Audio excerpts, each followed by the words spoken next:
You're listening to the Social Media Balance podcast with David Reese. In today's episode, we talk about how social media has made us reactionary instead of outcome-based and what we can do to change that. And one of the first things that I tell people who I'm working with is that they need to stop picking up their phone first thing in the morning or in the middle of the night. You know, I mean, I have my phone by my bed, but I have zero notifications on. So the only thing I'm going to see when I open my phone is the time. You know, so the process is a gradual process. You have to start to realize that we have been conditioned to think in a certain way because we've been operating in this platform. And it's been over 20 years. It's been 25 years. We have been slowly having our thinking change. So the first thing you have to do is to become aware of our thoughts again, you know, to start getting to a place of mindfulness, to be present in the world again. And then it's not that easy because we're so used to being in our phones that the real world is uncomfortable and unfamiliar. We're socially challenged. We don't know anymore how to interact. I think it was you, Sebastian, who was telling me, or maybe it was Mark, who was telling me that they had been on the UCLA campus. I think it was Mark, and how it's completely silent now. Yeah. You know, I mean, I can't even imagine that, being out on the quad, being up in the, North Campus at UCLA, and there's like, bam, there's stuff going on. There's people hacky sacking and, whatever. But no, apparently now, not anymore. They're all just on their phones. And I mean, that's really an interesting point because thinking about the younger generation, the generation that's coming up, even younger than I am, because I was kind of on the cusp of everything, but right. The younger generation now that doesn't know what normalcy is like their normalcy is being on their phone and everything. Can you talk a little bit about that in terms of them not even knowing that there's another life? Well, out there? that's just something that they're used to. I'll tell you what, this is probably the biggest challenge that I have for my business. It's like, how do you tell a bunch of frogs in the water's getting hot and you need to get out? They're, especially when they're all the little frogs are on their phones. They're not even listening to whoever's talking to them.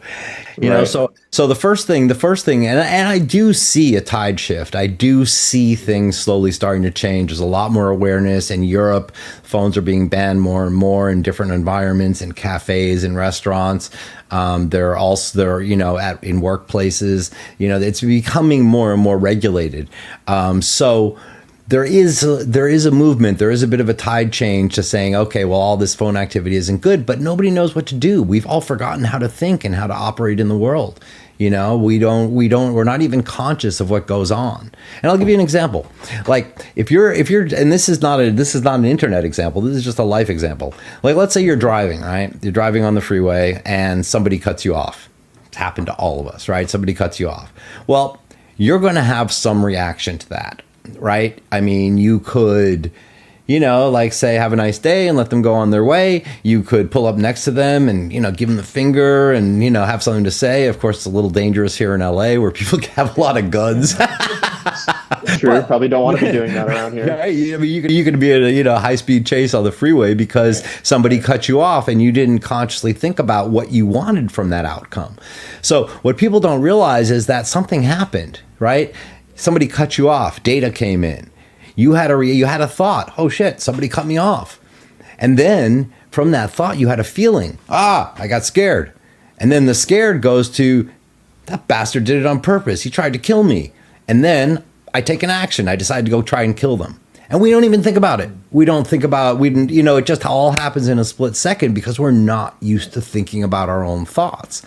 And so one of the things that people learn in the program is they learn to become outcome-based as opposed to reaction-based, right? So I've had this happen enough times, and it wasn't an overnight process, but now when somebody cuts me off in traffic, I hardly even notice. As a matter of fact, I'm just likely to slow down and get into a slower lane. Like I just don't care.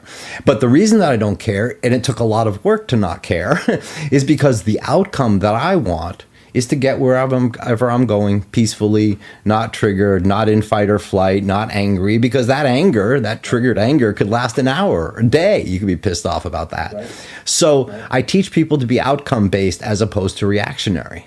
To sort of think, okay, well, what do I want? Okay, well, where along my thought process did I stray so far from what I wanted?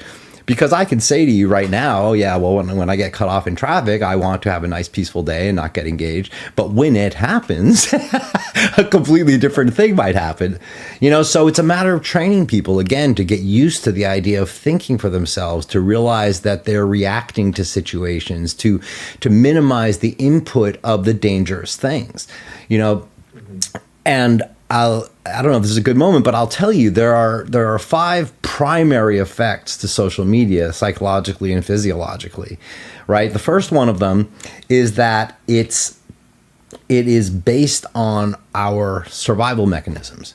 So the reason that social media works so well is because it taps into our primal, pre-programmed, limbic brain, our reptile brain, right? And so we see things we want to, it's so they're trying to get us into this thing. So then what do? They know we're going to be engaged because we want to be, we are driven to have community. We're driven to connect with other people. We're driven to want the approval of other people up to a certain number.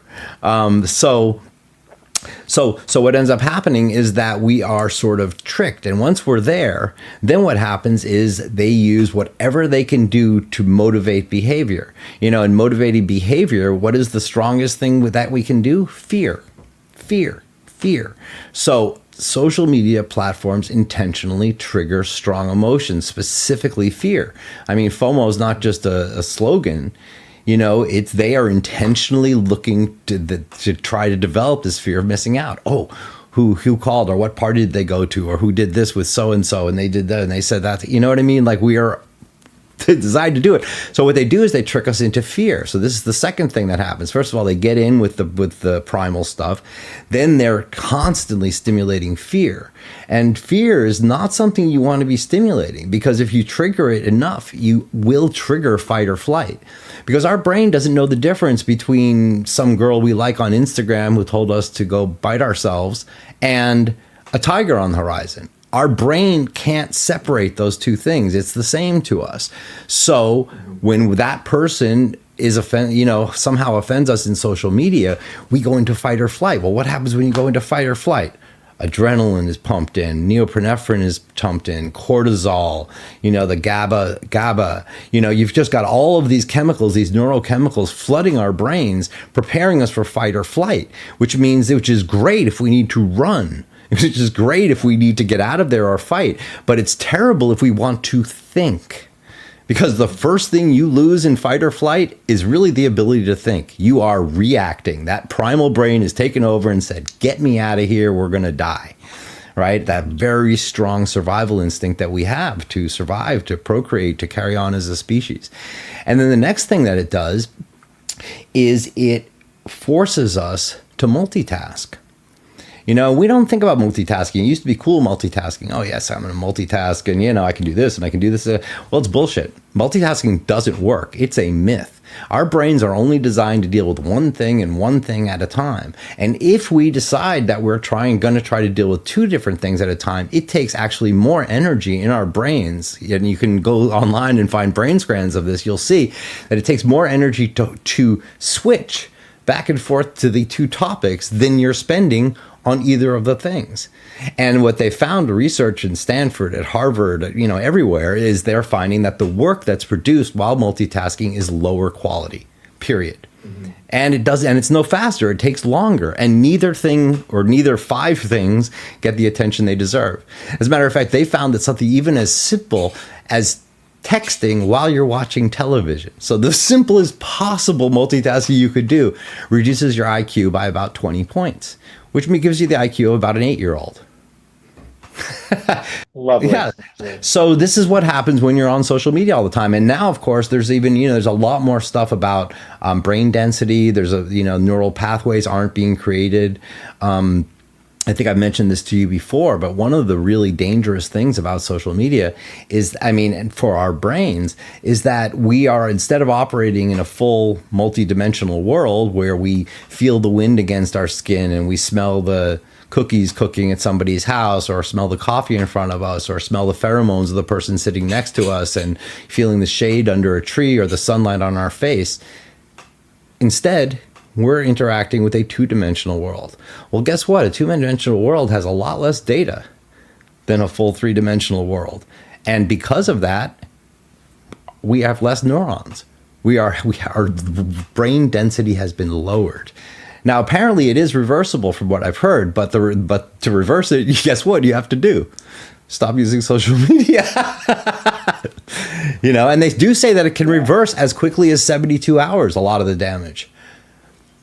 But who can stay off their phones for 72 hours without any help? And that's what I provide. I provide the help, the resources, the tools you're going to need to fight off this thing. Because if you think you're going to fight it off by yourself, you behind your little screen fighting trillions and trillions of dollars and the best programmers and the smartest business minds and all the top psychologists in the world who are trying to, no way, you've got no chance. You've got no chance. Yeah. The odds are definitely stacked against you in this world. Oh yeah, no, you have no chance. I mean, yeah, and that's why it's so important. In the Social Media Balance program, I provide the tools to start thinking. I provide the tools to become mindful again. I provide the tools to start reintegrating into the real world and seeing how your brain works, and give you the tools to start refining your own ambitions and your own dreams for life, and how to pursue them, and how to not have your world controlled by something outside of you. Hit the subscribe button to tune in to next week's episode. You're listening to the Social Media Balance podcast with David Reese.